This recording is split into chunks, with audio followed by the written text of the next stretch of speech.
Bonjour Fernando Davila et bonjour à tous les curieux qui nous écoutent. Je suis Diana, la fondatrice de Capsule d'artistes. Donc chaque trimestre, on présente un artiste à travers une capsule. Une capsule, qu'est-ce que c'est? C'est un coffret surprise d'artistes en édition limitée.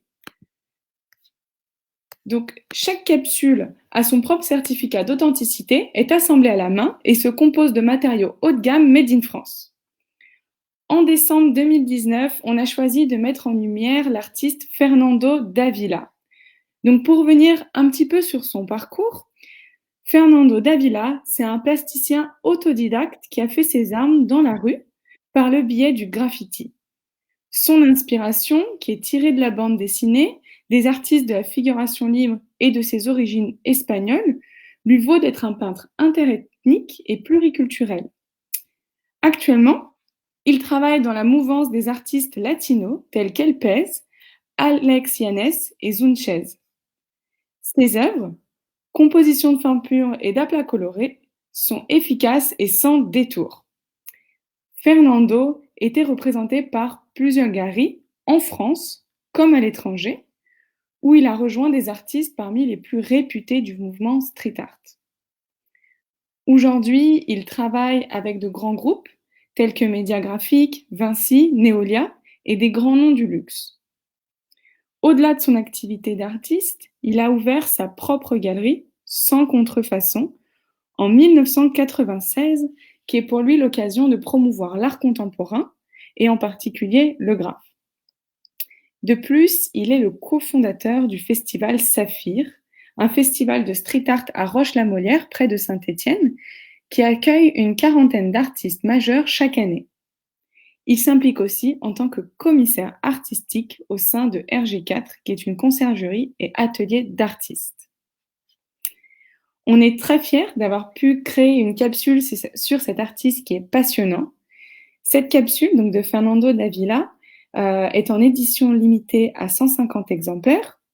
Elle comporte un tirage de l'œuvre Robinson, signé et numéroté à la main par l'artiste, une sculpture originale en bois de peuplier signée à la main par l'artiste et un fanzine qui retrace toute son histoire.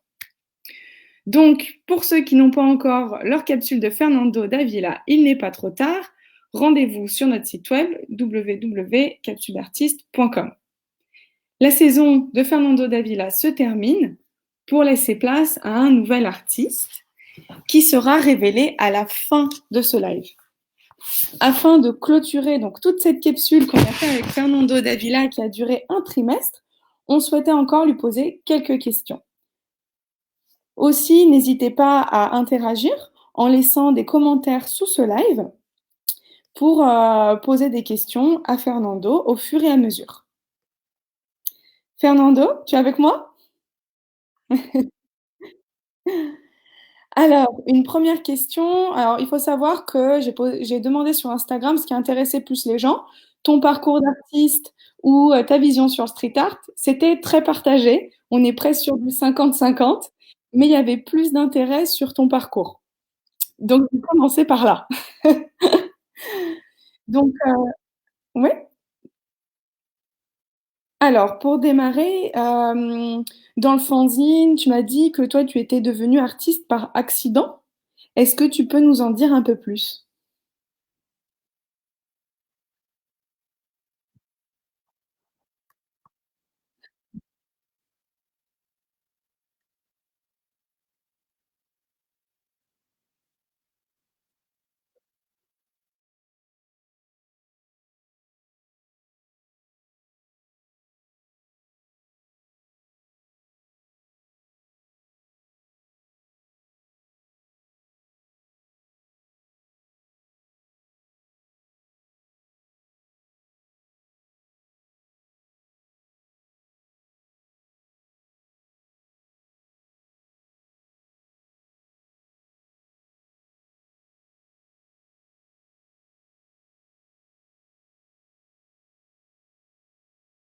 Venu voir leur travail et en fait est tombé sur le mien que j'avais mis en place pour combler un espace vide. J'avais réalisé des œuvres, alors je me prétendais pas artiste, mais je voulais pas laisser un espace vide. Donc pendant la nuit, j'avais fait 2 toiles, alors que je dessinais, je peins depuis tout le temps. Enfin depuis que je suis enfin petit enfant quoi. Et donc du coup en fait, il s'est révélé que les trucs que j'avais mis au mur, plus à la galerie, c'est parti de là. Donc oui, un accident, oui et non, parce que j'aurais pas été président de cet assaut d'artistes, j'aurais pas été présent sur le lieu en fait. Donc c'est pas vraiment un accident. On va dire que c'est une continuité. Voilà. Tu es là? Oui, une Ah continuité, oui, dans ton parcours où les choses sont arrivées en fait finalement assez naturellement. oui, voilà, c'est disons que j'avais mis des trucs en place déjà en amont, mais pas pour prétendre devenir artiste hein, du tout, mais en lien avec l'art. Disons que dans la vie, je pense que t'orientes toujours plus ou moins eh ben, les choses que tu vas faire dans le futur, quoi, en fait. Mm, bien sûr. Donc, c'est pas réellement un accident. Ça aurait été un accident si j'avais pas été, si tu veux, président de l'association des artistes là que je représentais, si j'étais pas sur un lieu culturel, tu vois. Là, oui, on aurait pu dire un accident. Là, ouais, c'est à peu près, on va dire que c'était une bonne chose, quoi, à ce moment-là. Mm. Et du coup, toi, tu as commencé le graphe à 14 ans, c'est bien ça? Ouais, ouais. Ouais. Qu'est-ce Donc, qui, à 14 ans. qu'est-ce qui t'a attiré au début dans ce milieu? Bah, c'était le fait de pouvoir s'exprimer en toute liberté dans des friches qui étaient amenées à être détruites ou reconditionnées. Si tu veux, c'était voilà, c'était s'exprimer. Si tu veux. Et puis c'était surtout pas cher parce qu'à l'époque, moi j'ai commencé avec des craies, enfin tout ce qui me tombait sous la main hein, à la base. Hein. Ça n'a Mm. pas été tout de suite les bombes parce que là on parle d'une époque, c'était en 84-83, les bombes, les sprays comme on dit maintenant pour le graphe, ça n'existait pas.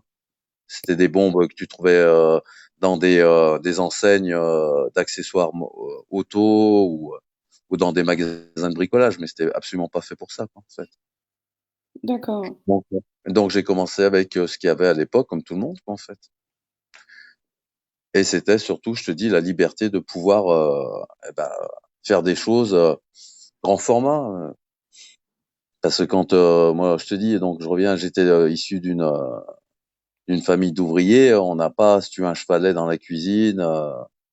Avec ou même sa chambre pour pouvoir s'exprimer en toute liberté comme on le désire quand on est gosse, quoi. Mm. Là, ça faisait de mal à personne, si tu veux, ça dégradait rien du tout.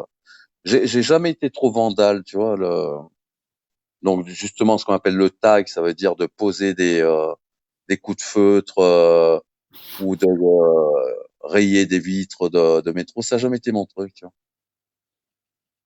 Parce que si tu veux, Ouais. déjà pour le métro, c'était pas vraiment dans mon état d'esprit, vu que ma mère était femme de ménage, j'imaginais bien que la femme de ménage qui travaillait dans le métro, elle pouvait pas rattraper sa vitre, même avec tous les produits qu'elle pouvait. Donc c'était plus, tu vois, je me mettais de l'autre côté, quoi, en fait. Mm. Donc pas vandale dans ce sens-là, quoi. Pas vandale, mais faut quand même cette envie bah, de donner, enfin, d'être dans ce milieu-là, mais finalement autrement, à ta façon, en fait, aussi. Voilà, ouais, c'était. Mais en fait, c'est pas que j'adhérais à un mouvement c'était pas ça, si tu veux. C'était vraiment la base, c'était de pouvoir m'exprimer. Si tu veux avoir des grandes feuilles, quoi, en fait, enfin des grandes surfaces pour pouvoir mettre ce que je voulais, parce que ce qui m'intéressait dans l'art, même à l'époque, tu vois, c'est con, mais sincèrement, c'est bon. Les gens vont dire c'est prétentieux et tout, mais en fait, c'est la vérité, c'est que j'ai jamais su vraiment dessiner comme un enfant. Si tu veux, ce que revendique d'ailleurs Picasso, si tu veux, ce qu'il disait. Mm. Et, et donc du coup, j'adorais le dessin, sans pour autant penser un jour devenir artiste, parce que socialement, je me disais voilà, ça va pas être possible quoi. Et et puis tu sais, il y avait l'image d'Épinal, les artistes sont perchés, les artistes se droguent, enfin bon, le truc à la con quoi. Et donc c'était pas pour moi une fin en soi quoi. Mais ce que j'aimais par contre, c'était réaliser des trucs et pouvoir les observer sur des grandes surfaces. Ça j'adorais. Puis le défi, tu vois. Déjà te rendre sur lieu, donc c'est toute une aventure, tu vois. C'est ce qu'on appelle maintenant l'urbex, quoi. En fait, avant ça portait pas de nom, c'était Ouais. tu vas où tu peux, comme tu peux, quoi. Mais et puis les trains, non, j'ai été 2 fois sur des trains, mais c'était des trains de marchandises, si tu veux, Et c'est bon, une fois que tu as fait la ferroviaire, une fois, la police ferroviaire avec les chiens, non, ça va. Ça va. Ça c'était pas trop mon trip. Si tu veux, j'avais pas d'adrénaline de frustration à ce niveau-là, quoi. Non, Mm. ça va. J'avais déjà une vie assez compliquée, si tu veux, pour rajouter encore de la violence et tout. Bien Mm. sûr que le graphe aussi, après, dans les années qui ont suivi, euh, ça a été pris un peu en main par des enfants, enfin des jeunes, quoi, en fait, qui étaient issus d'un milieu, si tu veux, quand même pas aisé, mais pas loin, tu vois. C'était la couche moyenne sup. Rarement, c'était des gamins, des lascars de quartier, hein, qui faisaient du graphe. Ils avaient bien d'autres choses à penser, si tu veux. Mm. Et surtout, ils n'avaient pas les moyens de payer une prune, hein, donc. C'était plus compliqué. Ouais, ouais, ouais. Et du coup, enfin, dans ton parcours, on voit que c'est ce que je disais tout à l'heure, que tu as quand même défendu quand même le graphe bah, à travers une galerie et encore maintenant aujourd'hui avec Mm. le festival Saphir et d'autres actions que tu Mm. mets en place pour aider les artistes. Pourquoi toi tu as toujours eu cette volonté de défendre le graphe? Qu'est-ce qui était important pour toi là-dedans? Bah, par pure connerie. Non, je déconne. Non, le truc, c'est que, en fait, si tu veux, à l'époque, avant que je quitte l'art pour y revenir par la suite, hein, donc maintenant, euh, j'ai percé d'un coup et très vite. Mm, Et si tu veux, par le biais des galeries, hein, c'était parce que le street art, on n'en parlait pas du tout à l'époque. Hein, c'était un truc dont il fallait pas parler, si tu veux, parce que c'était classé vandale, violence, délinquance, tu vois. Alors que c'était pas du tout le cas, ouais, mais bon. Et donc du coup, en fait, moi, c'était juste que le pognon est tombé d'un coup, si tu veux, et que je me sentais pas en galerie, si tu veux, dans mon milieu, parce que si tu veux, j'avais pas fait les beaux-arts, si tu veux, une école, si tu veux, d'art pur. Donc, chose euh, auquel j'ai toujours rêvé hein, de faire. Quand je me baladais à côté des beaux-arts, si tu veux, je me disais, putain, il y a des gamins qui font des études. En fait, pour moi, ce que j'aimerais, ma passion, on leur mm, demande de faire ça. Si tu veux. Donc, bon, t'as les annexes, hein, ils font pas que ça non plus, mais c'est vrai que passer le bac, quand ils rentrent au Beaux, c'est surtout ça.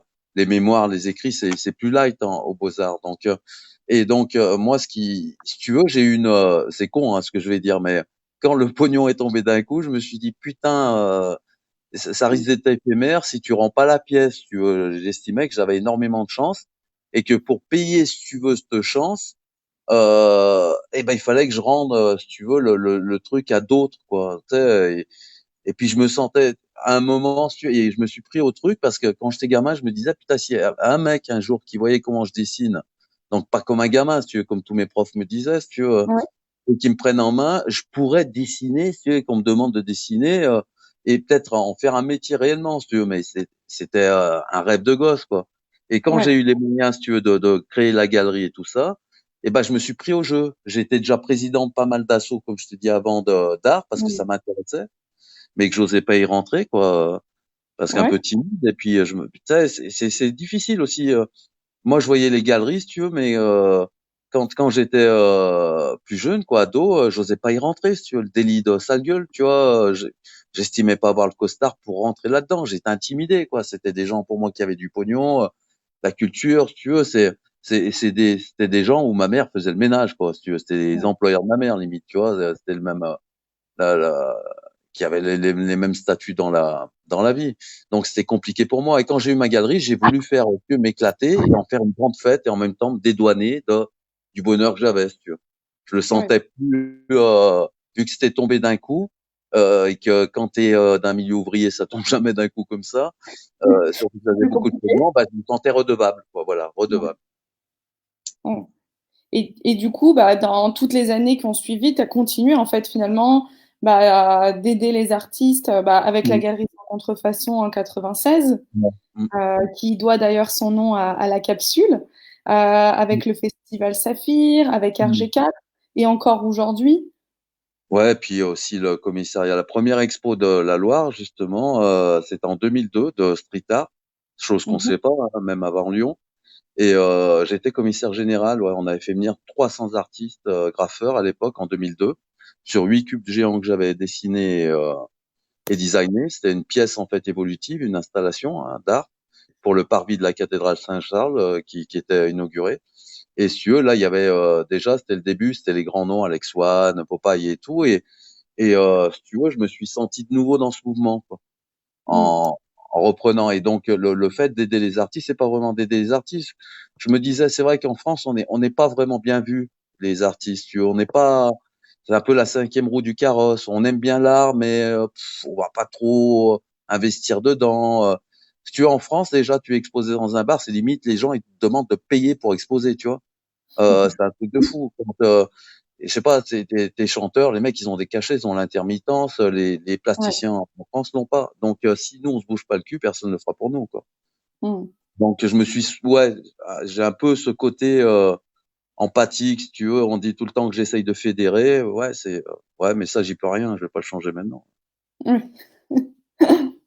Puis ça te permet de rencontrer des gens et de t'éclater, si tu veux. Tu fais plus de choses à plusieurs que tout seul, quoi. Et puis moi, j'ai pas Ouais. d'ego, j'ai pas de vision de l'art, si tu veux. Je vise pas la postérité, je vise pas, si tu veux, à devenir hyper célèbre. Moi, la célébrité m'emmerde, si tu veux.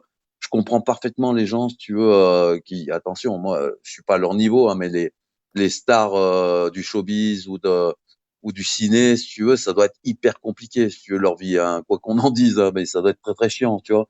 Moi, ce Mm. qui m'arrange dans le milieu de l'art, c'est qu'on connaît pas vraiment, pas toujours, même très rarement, la tête de l'artiste. Si tu veux, on Mm. connaît le nom, mais sa tête non, ce qui fait que tu gardes cette partie, moi que j'aime bien, si tu veux, mon milieu d'amis a pas changé. Si tu veux, même si mon statut fiscal a changé, mon milieu d'amis est toujours le même. Si ce n'est Mm. qu'il y a de plus en plus d'artistes parce que c'est mon milieu de travail, mais ça reste des amis, c'est pas des voilà, c'est mon milieu, il est quand même assez il est resté ce qu'il était avant, quoi. Mm. Tu as pas senti, oui, il n'y a pas eu d'évolution au niveau des relations. Surtout que bah, dans le street art, après pour toi, c'est pas forcément le cas, mais on a quand même Mm. beaucoup de questions de l'anonymat ou des artistes qui restent complètement anonymes Oui. aussi. Mm. Oui. Bah moi le fait de pas être vandale, si tu veux, ça me permettait d'y aller sous mon nom qui était mon blaze, quoi, en fait. Mm. Mais j'ai eu un blaze à un moment, hein, c'était Walter PPK, tu vois, mais c'était plus pour être dans le mouvement, tu vois, c'était pour pas être différent, tu vois, des autres. Tu mettais ça, c'était un pseudo. Et puis même si dans une friche ça plaisait pas, t'es pas de retomber, si tu veux. Même si c'était pas du vandalisme, mais tu sais, on est à l'abri de rien, donc c'était voilà, c'était mon pseudo, c'était ça, quoi. Mais Mm.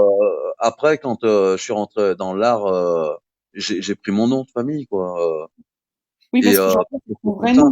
Enfin, voilà, c'est pas un pseudo, Fernando Davila, c'est ton vrai nom. Non, et les gens pensent toujours que c'est un pseudo, hein. C'est vrai? Ouais, ouais. Donc quelque part ça marche, hein. C'est marrant, ouais, parce qu'on a l'habitude aussi des pseudos et finalement, il y a peu Ouais. d'artistes qui gardent leur vrai nom. Mm. On me dit souvent, qu'est-ce que ça veut dire Davila? Je dis, bah, ça veut dire que c'est moi, quoi. Il y a pas de, Voilà. c'est pas de la ville, c'est pas une, ouais, ouais, non, non. Et puis, je trouve que c'est plus honnête. Si tu veux, dans l'art, tu mets ton nom, basta, quoi. Puis je Mm. te dis, moi, j'ai pas été forgé aux Beaux-Arts et tout, je connaissais pas les us et coutumes, si tu veux, les pseudos, tu vois, j'étais quand même un graffeur assez solitaire aussi, hein, et puis je visais pas, si tu veux, à la notoriété. Moi, c'était vraiment d'avoir de la surface pour m'exprimer. Le reste, je m'en battais les couilles, si tu veux. Donc, pardon, je m'en tapais, on va dire. Donc, c'est le truc, c'est ça. C'est puis même à l'heure actuelle, même mes potes, si tu veux, quand je vois que bon, tout mon cercle de potes, c'est quand même maintenant, ils sont reconnus comme de grands artistes, si tu veux, la nouvelle vague française, voire mondiale. Et moi, je me sens pas là-dedans, si tu veux. Enfin, je me vois pas comme ça, sincèrement. Mais c'est aussi, c'est tant mieux parce que je prends pas le melon. Et c'est aussi parce que je brasse toujours mes potes qui sont pas dans l'art majoritairement et qui aspirent à aucune notoriété non plus parce qu'ils ont des métiers basiques qu'il faut bien faire. Mm. Voilà. Ok, super. Et j'ai une question qui m'est venue donc par message Instagram, Ouais. qui est plus où on me demandait, toi, sur ton opinion sur le street art d'aujourd'hui. Qu'est-ce que, par rapport à ton parcours, justement, que tu as soutenu pas mal d'artistes, qu'est-ce que tu penses du street art d'aujourd'hui? Bah, si tu veux, le street art d'aujourd'hui, moi, ce que j'en pense, c'est que il est dans sa continuité, quoi. En fait, il y a pas de plus, de moins. Pour moi, le street art, si tu veux, quand j'ai monté ma première galerie en 94 et que je vendais du street, si tu veux, putain, je vais te dire, ça se vendait peu, hein, et pas cher, hein, alors que tu vois un exemple avec Swan, moi à l'époque, je vendais mais une misère, quoi. Et maintenant, ça vaut 45 000 balles, tu vois. Mm. Le truc, c'est que c'est dans l'état d'esprit. Le street art, pour moi, c'est un mouvement artistique, si tu veux, déjà, qui est populaire, ce qui était pas le cas avant, hein. Le Oui, street a changé la donne de l'art, si tu veux, parce qu'avant, l'art était représenté par des galeries. Il fallait être issu d'un milieu quand même assez aisé, hein, parce que si on remonte dans l'histoire de l'art, c'est simple. Picasso, son père était quand même conservateur de musée.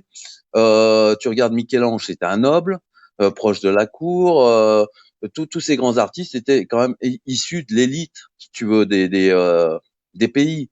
C'était de l'élite oui, culturelle, de l'élite aussi pécuniaire. Et le street art, ça a changé la donne, si tu veux, parce que c'était n'importe qui pouvait faire n'importe quoi, d'un peu Rémi Gaillard, tu vois, mais c'est un peu ça. Et ça a changé la donne parce que c'était plus maîtrisé ni géré par les galeries. mm, Maintenant, enfin, c'est plus le cas maintenant, mais au début, c'était ça. Donc, les galeries se sont dit, putain, il y a une manne financière quand même, tu vois, à se faire. Parce qu'en fait, ce qu'ils ont compris, c'est que un street artiste, en une façade, pouvait toucher des milliers de personnes. Ce qu'eux, avec mm, leur vitrine, n'arrivaient pas à faire. Donc, ils se sont dit, plutôt que perdre le marché, on va se lancer là-dedans. Mais si tu regardes la base du street art, quand t'avais un mec qui posait un graphe, pour savoir vraiment, moi, c'est l'éthique artistique, si tu veux, qui est pas commerciale. C'est-à-dire qu'à l'époque, tu posais un graphe, tu risquais quoi? Pas de gagner beaucoup de pognon, parce qu'on savait pas qui c'était, puis tu étais dans l'anonymat, mais de prendre une prune. Donc, oui, c'était vraiment, tu sais, et en plus, tu signais pas de ton nom. Et puis, il y avait que ceux qui étaient du milieu qui pouvaient savoir qui tu étais réellement, si tu mm, veux, c'était ça. Et donc là, pour moi, c'était la base la plus saine de l'art, c'était ça. Ça veut dire que il y a beaucoup d'artistes dans le conceptuel ou dans d'autres mouvements, quoi qu'on en dise, qui peignent, si tu veux, pour bouffer et voire devenir riches et célèbres, tu vois. Et après, il mm, faut pas se cacher la vérité, mais le street art, si tu veux, ça a changé ça. Ça veut dire que c'était le peuple qui s'exprimait, ça, si tu veux. Même si je te dis que c'était quand même la couche moyenne et que c'était pas le petit peuple, dans le sens où, comme on apparente le street art. Moi, j'ai travaillé en prévention de délinquance 25 ans.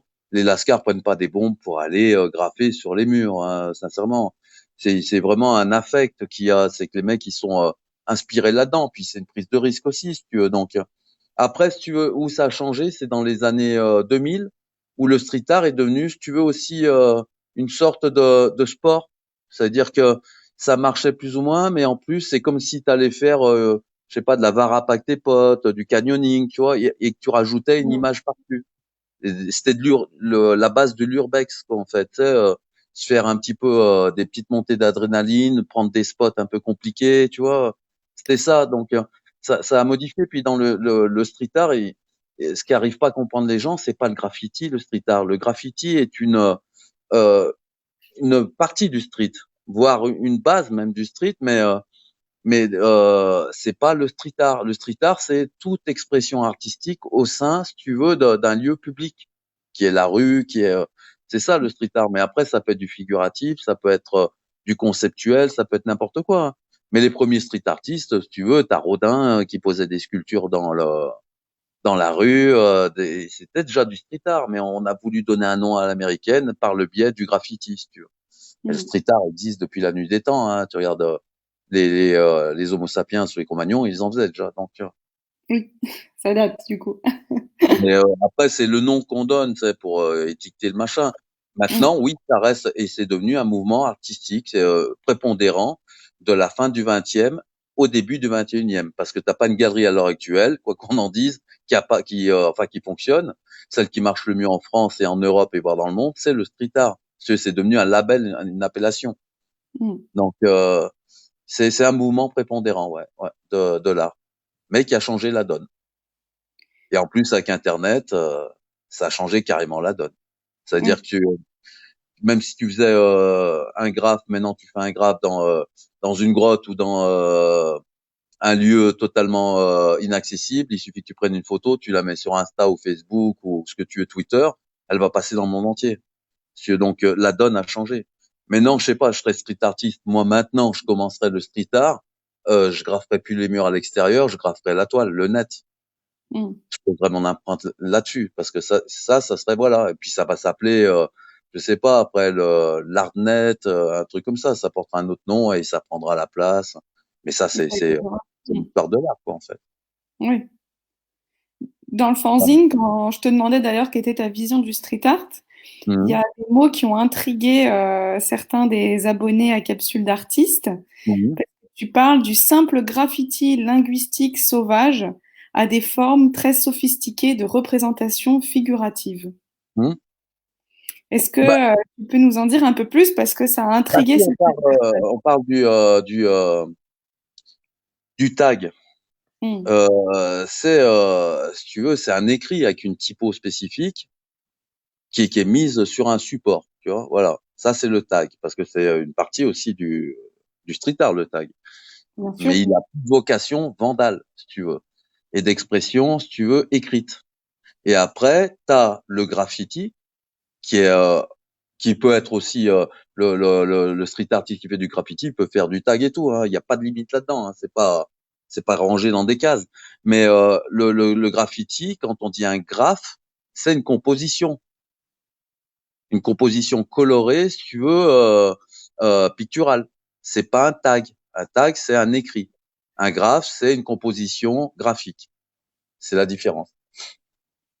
D'accord. Bah, merci pour ces précisions, en tout Mm. cas. Et du coup, par rapport à ce qu'on a dit, tu as commencé à l'évoquer. Toi, pour toi, quel est l'avenir du street art, justement? Bah, je suis pas voyant, mais l'avenir du street On art, appelle la seconde voyance. oui, je pense que le street art, ça va perdurer quelques années, puis qu'après il y aura un autre mouvement.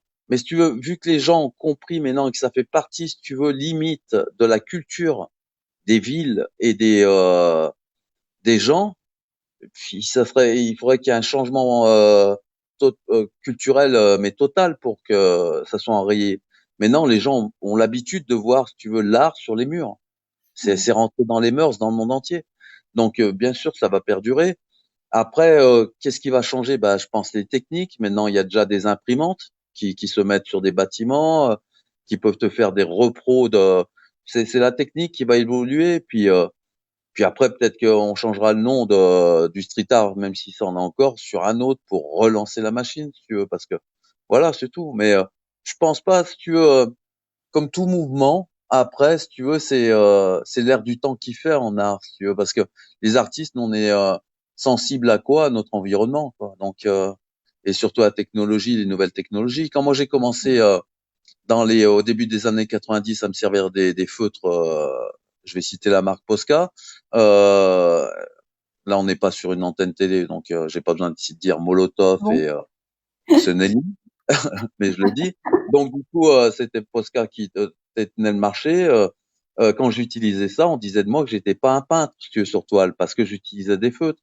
Et que tu vois, maintenant, les Posca, c'est la norme limite du street art, c'est le signe de reconnaissance, du tag, comme les nouvelles marques qui ont adhéré maintenant à ça et qui ont fait des produits pour justement ce mouvement-là. Hmm, Mais tout change dans la vie. Et après, tant mieux, hein, tant mieux. À savoir, quand on est artiste, on n'invente rien et un mouvement non plus. Un bien sûr. mouvement, il n'invente rien. C'est la continuité des autres mouvements qui ont précédé. Si tu veux. Hmm, Donc après, son avenir, bah, je pense et j'espère que bah, on aura toujours les moyens de pouvoir s'exprimer où on veut, quand on veut, et qu'il y aura des gens pour apprécier. C'est ça. Après, de quoi sera fait demain? Il y a une semaine, il n'y avait pas le coronavirus en Italie. Maintenant, il y est. Tu vois, je veux dire, c'est tellement le monde change à une vitesse à l'heure actuelle, c'est phénoménal. Et je comprends le stress des gens parce que ça va super vite, mais dans tous les domaines. Donc maintenant, dire qu'il y a un truc qui va faire ou pas, je sais pas. Faut hmm, faire et après voir. Et puis pas chercher à faire pour voir. Quoi. hmm. Dans nos échanges, tu me disais justement que toi, tu étais en constante recherche, que Mm, tu étais dans ce travail-là. Donc, c'est mm, vrai qu'avec les évolutions qui vont de plus en plus vite, du coup, c'est vrai que la mm, recherche, enfin, voilà, il faut s'adapter constamment. Est-ce que mm. toi, c'est quelque chose avec lequel tu arrives à évoluer ou tu sens que les choses vont des fois peut-être trop vite? Bah, disons que moi, je me suis un peu détaché de ça justement parce que après, tu tombes dans l'effet de mode et tout ça, et j'ai pas envie du tout de ça. Et si je change, mais après, c'est mon état d'esprit, ma pensée à moi, ça, hein, c'est propre à moi. Après, je parle au nom de personne. Pour moi, si tu es un artiste, ça reste, c'est un chercheur, quoi. Euh, il faut se remettre en question en permanence, essayer d'évoluer, si tu veux, de pas se fermer aux choses. Si tu veux, moi j'étais dans le figuratif, là j'aspire à plus d'abstrait, si tu veux, et je vois le travail d'un artiste comme ça. C'est un chercheur en fait. En recherche, si tu regardes, comme je dis tout le temps, l'exemple, c'est Picasso par exemple. Si tu regardes sur toute sa carrière d'artiste et sa vie d'homme, si on enlève la signature Picasso sur ses travaux, sur ses bios, bah, tu as l'impression il y a 15-20 artistes. Un artiste, il reste enfin, c'est ce que j'en pense, moi, hein. S'il se remet pas en question et si son travail évolue pas, ça peut tomber dans le commercial. Mm. Ou ça peut être que à but commercial. Je pense qu'il faut se mettre en danger, mais le plus dur quand tu es dans la recherche comme ça, que tu changes de support ou que tu changes même de graphisme par moment et tout, même s'il y a une petite trace de toi, c'est quand même dangereux parce qu'il faut être quand même, si tu veux, toujours à la pointe et dans l'excellence. Et moi, je me contrains à être dans l'excellence. Après, on n'aime pas mon boulot, on peut trouver que c'est de la merde, hein, ça j'entends parfaitement. Mais moi, mon boulot, si tu veux, j'ai pas honte de le présenter, si tu veux, Mm. parce que tu sais ce que j'ai donné pour le réaliser. Donc, et c'est le seul truc que je veux en tirer, c'est d'être fier de mon travail, quoi. Et quand il est apprécié, ben c'est jubilatoire, tu sais, si tu veux, ça m'éclate. Mais j'ai pas envie de travailler pour le pognon. Et ça, non. Et d'ailleurs, tous mes potes, si tu veux, il y en a plein, si tu veux, qui, bon, ben, ils sont pris dans le mouvement maintenant et qui prennent un max de blé. J'aspire pas à ça. Si tu veux, je me vois pas faire VRP de galerie en galerie ou d'avion en avion. Je veux garder une vie quand même, si tu veux, pas paisible, quoi, dans le sens où avoir assez pour réaliser tout ce que j'ai envie de réaliser, bouffer et, euh, et réaliser mes délires, si tu veux, à moindre frais, si tu veux, c'est-à-dire les voyages. J'ai pas envie de manquer d'argent, mais je cours pas après l'argent non plus. Mm. Voilà. Merci en tout cas pour tous ces éléments sur toi, sur Mhm. ton parcours, sur ta vision. Donc, comme je disais au début, on a lancé donc la capsule en décembre. Là, on Mhm. arrive vers la fin de la saison de ta capsule. Qu'est-ce que Ouais. toi, tu en as, enfin, pourquoi déjà tu as souhaité te lancer avec nous? Qu'est-ce que tu en as retiré et qu'est-ce que tu souhaites au prochain artiste? Azote, bah, qui se casse la gueule, hein. Ah bah, Moi, tu l'as dit. voilà. Bon bah c'est bon, il n'y aura pas de suspense pour le prochain artiste. Du coup, il a été. J'avais dit que je casserais le suspense. Donc, le truc, c'est que, non, moi, ce que j'en pense de cette expérience, c'était le fait que tu aies monté un bon truc, je trouve abordable déjà par la majorité des gens, avec un coffret, sincèrement, quand je le montre aux gens, hein, le coffret, le mien, ils sont quand même ébahis pour la qualité, le travail dessus quand même, parce que si on regarde en fait, ne serait-ce que la pose des lettres de mon nom et mon prénom, j'ai un nom à rallonge, et ben, de les mettre un peu synchro et que ça rentre bien, c'est coller lettre après lettre, c'est un travail d'artisanat. Donc Mm. moi, c'est ce qui m'intéressait dans ton concept. Et derrière, après, bah, c'est aussi bah, ta jeunesse, c'est l'envie de faire, tu vois. C'était pas le pognon, puis tu le sais. Hein, donc le truc, c'est plus, voilà, je voulais m'investir dans un truc, voilà, intéressant et voilà, c'est tout. Et ce que je souhaite à l'autre artiste qui arrive derrière, bah une totale réussite parce qu'il le mérite aussi et que son boulot est bon et que voilà, c'est un petit prix pour de belles grosses choses quoi. Je sais pas moi, là sincèrement, j'arrive même pas à comprendre celui que ça pinaille parce que des moments je me dis putain, plutôt que d'un bouquet de fleurs ou un truc comme ça, t'arrives chez un ami, et ben quand même c'est top quoi. Au lieu de trucs basiques, t'as une capsule d'artiste quoi, qui est béton quoi, avec un écrit dedans, un bouquin quand même qui reparle. Puis c'est rare de trouver des bios comme ça aussi éthiques que la tienne dans le bouquin quand même. Tu sais, ton petit fascicule là, je trouve qu'il est béton quoi. Il est super bien fait. Donc beau Je vais bien boulot. Donc m'embêter pour l'écrire en tout cas. non, mais c'était super agréable de bosser. Puis Azote, ouais, bah, son boulot, bien sûr, il n'y aura pas de souci. Et puis j'engage tout le monde à en acheter de ces capsules parce que c'est vraiment du bon taf. Puis c'est quelqu'un pareil qui est honnête et voilà, il a l'âme d'un artiste. Ouais, je vous laisse le découvrir parce qu'il a vraiment un boulot exceptionnel. Donc voilà, il faut. Je trouve que les gens, lui et avant Yandy, qui pareil, je trouve qu'il a une belle âme d'artiste et qui produit énormément et son boulot est toujours en perpétuel recommencement, défi. Non, voilà, je trouve que dans la continuité là, ça fait de bons artistes. Puis ceux dont tu m'as parlé derrière, c'est encore mieux, quoi. Je veux dire, c'est tous, c'est des potes. Je vais pas dire que c'est des cons, donc. On garde les noms cette fois. Mais je veux pas dire non, non, non, non, mais ouais, ça promet. C'est vrai que les gens qui sont abonnés, ben, je trouve que peut-être c'est pas cher pour les œuvres qu'ils ont, parce que là, un collectionneur averti, sincèrement, s'il tombe dessus, là, bah ouais, tu prends la totale, parce que tu sais que là, quand même, c'est du lourd. Voilà. Bah, merci beaucoup à toi. Moi, je tenais à te Oui. remercier aussi parce que au-delà de la capsule, tu m'as apporté beaucoup avec tout ton parcours, ta vision des choses, et moi, ça m'a vraiment enrichi de travailler avec toi. Donc, merci beaucoup Merci. pour ça. Bah, rien que pour ça, déjà, c'était top. Ouais, ouais, c'est déjà génial, rien que pour Ouais. l'humain, en fait, finalement. Mm.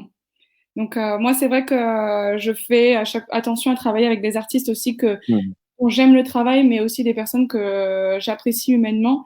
Mhm. Et pour moi, c'est génial de pouvoir mettre en avant une personne comme toi. Et justement, bah, dans le fanzine, c'est ça qu'on retrouve. C'est aussi toute ta vision des choses au-delà de l'art, mais ta vision, en fait, d'humain, finalement, et comment tu arrives à exprimer ça à travers l'art.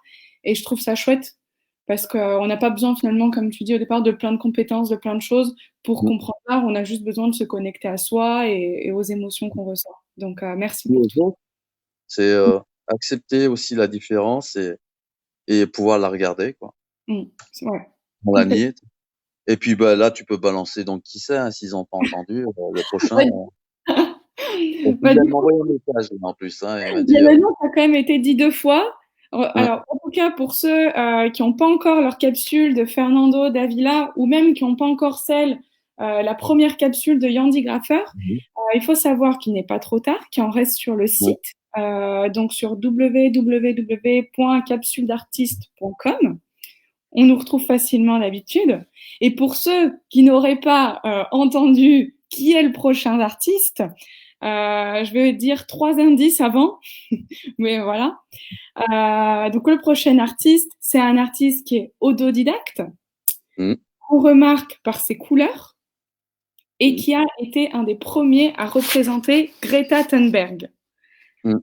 Donc, sans suspense pour ceux qui auront bien tendu l'oreille au fur et à mesure, le prochain artiste est Azote. Donc, la capsule d'Azote est déjà disponible sur notre site web. Son contenu, par contre, lui, est encore secret. Mais ce que je peux te dire, c'est qu'on retrouvera des éléments qui sont récurrents dans toutes les capsules, comme donc une œuvre qui est signée et numérotée à la main par l'artiste, une surprise qui a été choisie par Azote lui-même, et un fanzine, comme tu disais, d'une vingtaine de pages qui va retracer son histoire, ses messages, et ce, sans connaissance au préalable, avec un vocabulaire simple, et aussi des cadeaux de nos partenaires culturels. Donc, pour avoir la capsule Azote, c'est simple, il faut aller sur notre site. On peut donc soit s'abonner à Capsule d'artiste pour 40 euros, et donc comme ça, on reçoit une capsule tous les trimestres. C'est sans engagement, donc ça veut dire qu'on peut se désabonner dès qu'on le souhaite. Et l'avantage, bah, c'est qu'on a les capsules en priorité et qu'on est informé en avant-première du prochain artiste. Et il faut savoir que si on ne souhaite pas s'abonner, on peut aussi commander la capsule de l'artiste uniquement, donc celle d'Azote uniquement, pour 50 euros. Voilà. Donc je répète une dernière fois, le site, c'est www.capsuledartiste.com où on retrouve toutes les informations. Fernando, merci encore beaucoup pour toutes ces informations, pour ces échanges. Puis je te dis à très vite si on a l'occasion de se revoir. Ouais, ouais. Oui, je n'en doute pas. Merci à tous les curieux qui ont écouté ce live et sachez que ce live sera encore disponible en replay. Donc, on pourra le réécouter ou le faire écouter à des proches, le partager. Il ne faut pas hésiter. Voilà. À très Bah, vite. bonsoir tout le monde. Ouais.